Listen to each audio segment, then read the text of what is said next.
नमस्कार दोस्तों, मैं मायरा ब्लैक एनकाउंटर्स में आपका फिर से स्वागत करती हूँ। आज मैं आपको बताऊंगी डेढ़ फुटिया की साधना और उसके अनुभव के बारे में। चलिए जानते हैं। सबसे पहले मैं आपको बताना चाहती हूँ कि कई लोग ऐसा कहते हैं कि इस आत्मा को सिद्ध करने के लिए घर में साधना की जा सकती है, पर यह पूरी तरह से गलत है। अगर आपने ऐसा किया तो आपके साथ भी वही होगा जो सूरज के साथ हुआ था, और वो मैं आपके साथ आज साझा करने जा रही हूँ। आज मैं आपको सूरज की कहानी अपनी जुबानी बताऊंगी। दोस्तों, आज मैं जो आपको बताने जा रही हूँ वो किसी के साथ बीती सच्ची घटना है, जिसको हमने बहुत परख के आपके लिए ढूंढ निकाला है। चलिए जानते हैं डेढ़ फुटिया किसे कहते हैं और आखिरकार ये कौन होता है और कैसा होता है। दोस्तों, क्या ये कोई शैतानी ताकत होती है या फिर कोई ऐसी शक्ति जिसका इस्तेमाल हम अपनी सुख सुविधा या यूं कहें कि लग्जरी लाइफ के लिए करते हैं। आपको पता है, कुछ लोग तो इस डेढ़ फुटिया को शॉर्ट फॉर्म में डीएफ या डीपी के नाम से भी जानते हैं। ऐसी ही एक सच्ची घटना मैं आपको बताती हूँ इसकी शक्तियों के बारे में। यह बहुत शक्तिशाली होता है। यह हर तरह से आपके जीवन को पूरी तरह से प्रभावित कर सकता है। ऐसा ही हुआ था एक सूरज के साथ। सूरज एक बार इसकी साधना के विषय में जानकारी प्राप्त करने के लिए उसने सोचा कि मैं इसकी साधना करूं।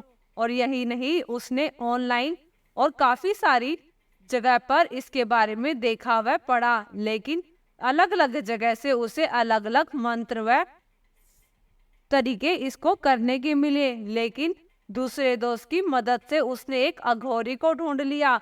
यही नहीं, उसने सिर्फ अघोरी को गुरु बना लिया और उस डेढ़ फुटिया का मंत्र मिल लिया और उससे डेढ़ फुटिया को प्राप्त करने का मंत्र प्राप्त कर लिया। वह मंत्र पूरी तरह से एक सच्चा मंत्र था। अब बात आती थी कि साधना को शुरू कैसे करें। उस अघोरी के अनुसार इसकी साधना के लिए अमावस की रात सबसे अच्छी है। उसने अपने अघोरी गुरु के अनुसार उस महीने की आने वाली अमावस को इसकी साधना की शुरुआत कर दी। दोस्तों, आपको तो पता होगा कि ऐसी तांत्रिक और साधना वाली क्रियाएं अमावस की रात को ही की जाती हैं। अमावस की रात को काली रात भी कहा जाता है, इसलिए ऐसे मंत्र की सिद्धि के लिए अमावस की रात को ही चुना जाता है। उसके बाद मैंने अपने घर के ही एक कमरे में इसकी साधना के बारे में सोच विचार किया। सूरज ने बताया, कुछ समय पहले ही उसकी शादी हुई थी, इसलिए उसने अपनी पत्नी को कहा कि मेरे कमरे में मत आना, मैं कोई साधना करने जा रहा हूँ, जिसके बाद हम दोनों अमीर हो जाएंगे और बड़े आराम से अपनी जिंदगी गुजारा करेंगे। तुम भी अंदर मत आना, क्योंकि तुम्हारे अंदर आने से मुझे डिस्टर्ब होगा और मैं नहीं चाहता कि मेरी साधना में मुझे किसी तरह की कोई डिस्टरबेंस हो। और वो अपनी पत्नी को बोला, तुम समझ रही हो ना मैं क्या कहना चाहता हूँ। सूरज ने आगे बताया, मेरी पत्नी इस बात को समझ गई। उसने कहा, ठीक है, जैसे आप कहेंगे मैं वैसा ही करूंगी। मैं आपके कमरे में नहीं आऊंगी। और फिर उस अमावस की रात को सूरज ने उस अघोरी के द्वारा दी हुई विधि के अनुसार साधना को शुरू कर दिया। थोड़ी देर बाद तो अचानक से उसके कानों में अलग अलग तरह की बहुत सी आवाजें आने लगी। वो आवाजें इतनी तेज थी कि एक बार तो उसे लगा मानो उसके कान के पर्दे ही फट जाएंगे। आपको यकीन नहीं होगा कि वह आवाज इतनी भयानक और तेज की थी कि मेरे दिल की धड़कनें बढ़ गई। फिर भी मैं रुका नहीं, क्योंकि मैंने सुना था कि जब हम कोई ऐसी साधना करते हैं तो हमें ऐसे अनुभव होते हैं। लेकिन ऐसा सोचकर मैंने फिर आगे की साधना को प्रोसेस शुरू कर दिया। अब मुझे लगा कि जैसे कोई मेरे पीछे से कभी इधर जा रहा है तो कभी उधर जा रहा है, कभी मेरे दाईं तरफ भाग रहा है तो कभी मेरे दाईं बाईं तरफ भाग रहा है, और कभी किसी बच्चे की हंसने की आवाज मुझे चारों तरफ से आने लगी। मैंने इस प्रकार से वह साधना पूरी तो कर ली, परंतु इस साधना के भयानक अनुभव कुछ ही दिनों में मेरे सामने आने शुरू हो गए। अब मेरे घर में एक अजीब सी एनर्जी आ चुकी थी और वो मेरे घर में घिसट घिसट कर चल रहा था, लेकिन वो मुझे और मेरी पत्नी को दिखाई नहीं देता था। और अब उसने इस तरह से मेरी पत्नी को अपने कंट्रोल में कर लिया, या यूं कहे कि उसने मेरी पत्नी को वशीभूत कर लिया। और मेरी पत्नी उसकी बुलाने पर घर से बाहर जाने लगी। मेरी पत्नी जब घर के बाहर पहुंची तो वह कहने लगा, थोड़ी दूर पर मेरा बिस्तर है, चलो वहां चलो। मेरी पत्नी भी उसके पीछे पीछे उस स्थान तक चली गई। वह देखती है कि वह शमशान में पहुंच गई है।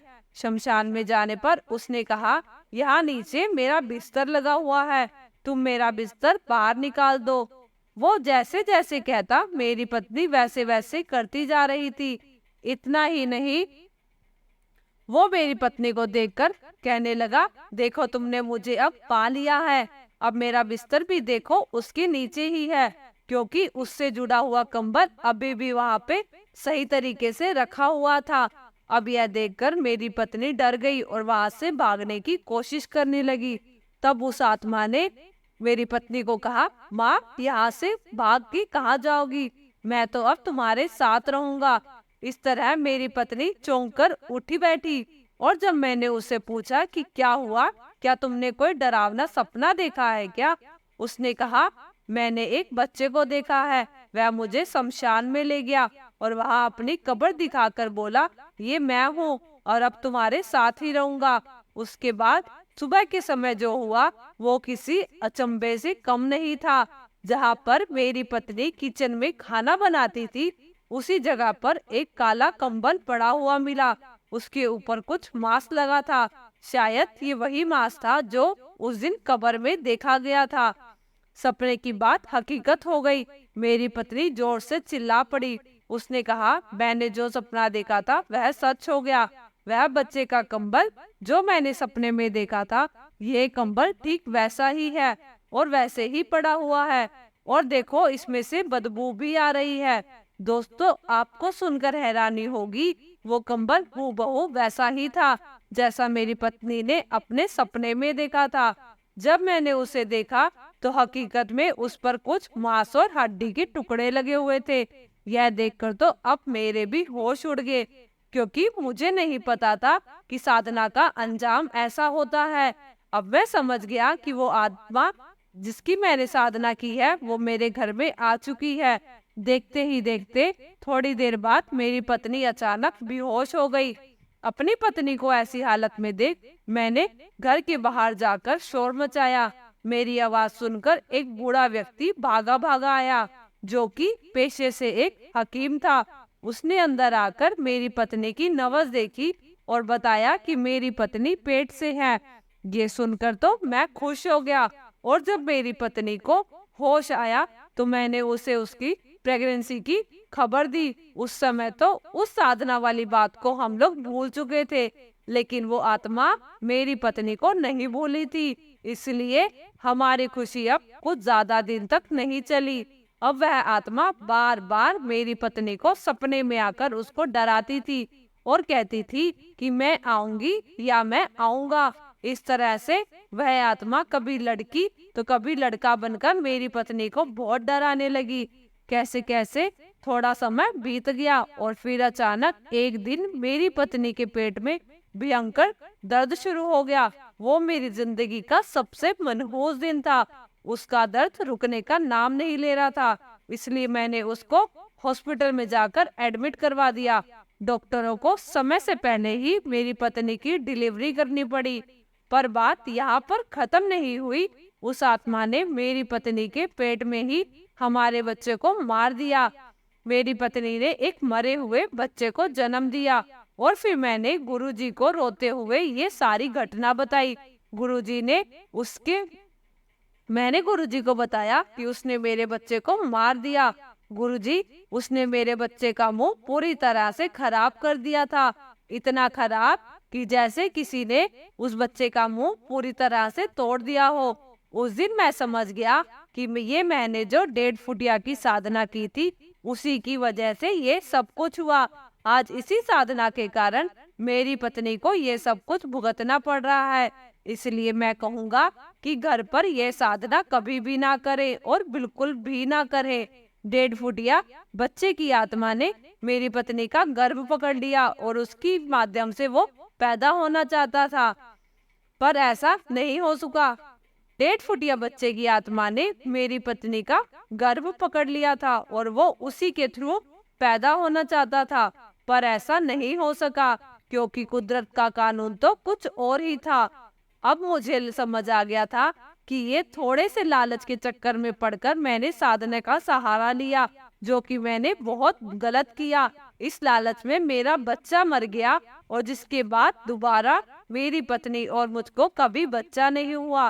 दोस्तों, ये एक अनुभव की हुई घटना है। कृपया आप ऐसी जानकारी लेकर ऐसी गलतियां ना करें जैसे इस भाई ने की है, नहीं तो अंजाम इससे भी बदतर हो सकता है। ये सब कहने की बात मात्र है, बस आज की दुनिया में ऐसा होना पॉसिबल नहीं है। लाखों करोड़ों में से कोई एक ऐसा होगा जिसके पास ये शक्ति होगी, वो भी कोई सिद्ध और शक्तिशाली ही व्यक्ति होगा। ये बस लोगों की अफवाह मात्र है कि 1.5 फुटिया पैसा चुरा कर लाके देगा, गड़ा हुआ खजाना ढूंढ के देगा, इससे लोगों को वश में कर पाओगे, उसकी हड्डी धारण करके आप अदृश्य हो जाओगे, जबकि ऐसा कुछ नहीं है। ये सब अब बहुत पहले की बात है, ये सब अब बंद हो चुका है। दोस्तों, ये सब झूठी कहानियां हैं, ये सब बकवास की बातें हैं। ये बात आज के जीवन में लागू नहीं होती। पहले साधना वगैरह का प्रयोग होता था, लेकिन 1975 से पहले की बात है। मेरी आपको रिक्वेस्ट है कि आप ऐसी अफवाहों पर ध्यान मत दें, क्योंकि ये आपकी जिंदगी को तबाह कर सकता है। सिर्फ आप ही नहीं, आपके अपनों को भी मौत की नींद सुला सकता है। दोस्तों, आपको मेरा यानी मायरा का ये वीडियो अच्छा लगा तो चैनल को सब्सक्राइब जरूर करें और वीडियो को लाइक जरूर करें।